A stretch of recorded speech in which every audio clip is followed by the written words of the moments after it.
So for someone getting started and they're looking to, generate more passive income, what would you recommend? I'm sure you have a lot of clients that you work with that are, hey, I just want to get some rentals. So where would you look? Would you look in someone's backyard? Would you look out of state?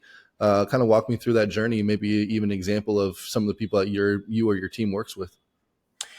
Yeah, I mean, there's a couple of opportunities that I see. First, there's always value add opportunities. Okay, so we go after in our flipping business, we go after out of state landlords.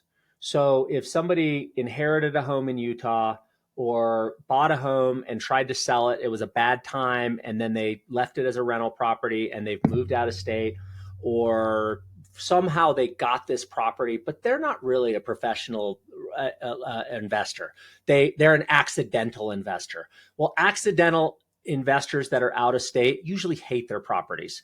There's always something going wrong. They don't do enough velocity of business to get any kind of deal. So they're, when an AC unit goes out, every time somebody goes out to look at their AC unit, it's an $1,800 bill. Well, when my guy goes out to look at an AC unit, it cost me $75 because he drove there, he fixed it in 15 minutes and left.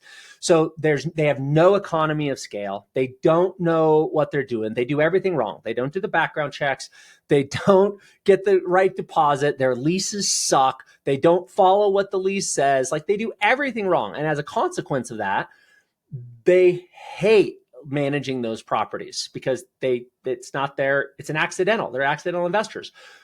Going after those people that have some deferred maintenance in those properties, and you can solve a major problem for them, which is their stupid tenants or their stupid house that has ABC going wrong. Those are great opportunities, and you can do some value add stuff. I've also found that those people, in some cases, will sell you their property subject to the existing 3% mortgage on it. So that's when you wouldn't pay off the mortgage. Maybe you pay them a little bit of equity. Maybe you pay them a little more on their monthly payment, and you essentially assume that 2 or 3, 4% debt that's on the property. So that's an opportunity for sure.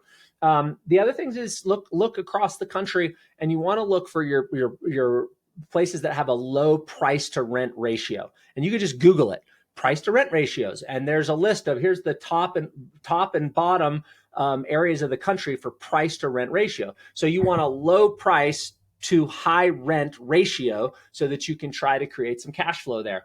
Also, I'll give another plug for Jason Hartman, who taught me the inflation-induced debt destruction. He has a website, jasonhartman.com, where he goes out and does all that work for you, finds the markets that have the most landlord-friendly laws, where he has a local team that he's already put together. He knows they have good price to rent ratios, and then he just plugs you into his network in these different areas. So if you don't know shit from Shinola, just go to Jason's website, get started there, and you'll kind of almost learn. He'll teach you through your investments and hooking up with his network.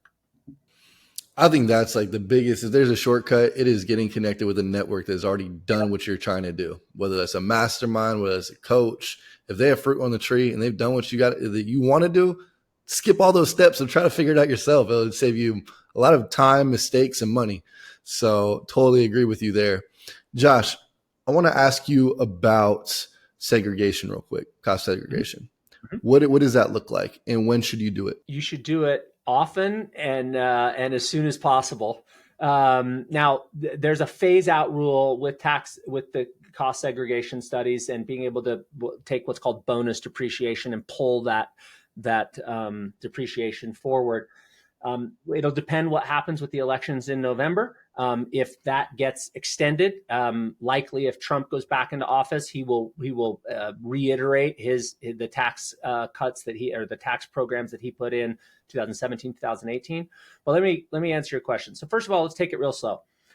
Depreciation is a phantom write-off. Essentially, the government says, look, if you own a commercial building, we're going to allow you to devalue or depreciate, take a write-off on your tax return, the value of that building over, it's 39 and a half years, I believe. Residential is 27 years. I might have that backwards. It might be 27 and a half and 39, but give or take. Residential is about 27, commercial is about 39 years. So it's like a straight line item deduction. You get, if you have $1 million building, divide it by 39, and essentially you get to take that amount of depreciation over the life of the ownership of that property.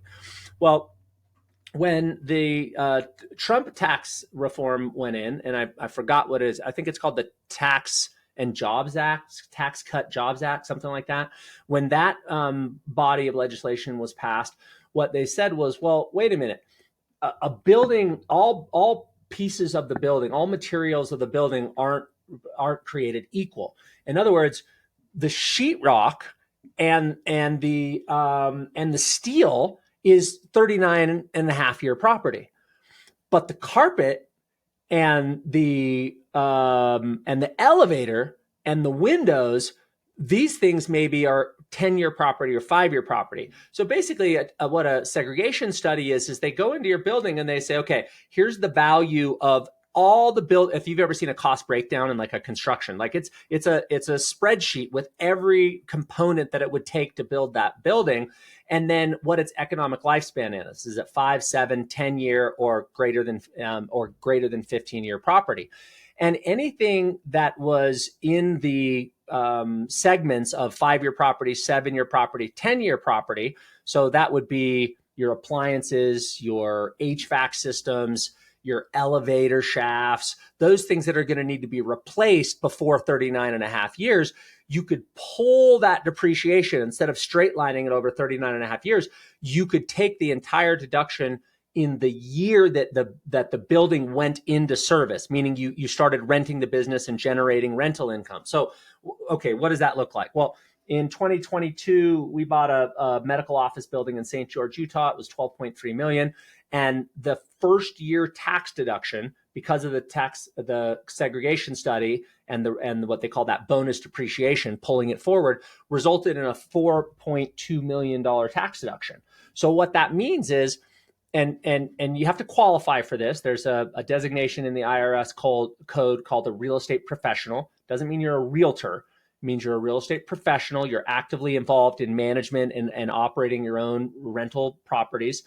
If you qualify for that, which my wife does because she's full-time in that business, then I can take all of that tax deduction in 1 year. And if I didn't make $4 million in income this year, I can take that, I can roll it forward. So next year I can use it. You just have to buy more buildings than you have income, and you either invest in real estate or you pay taxes.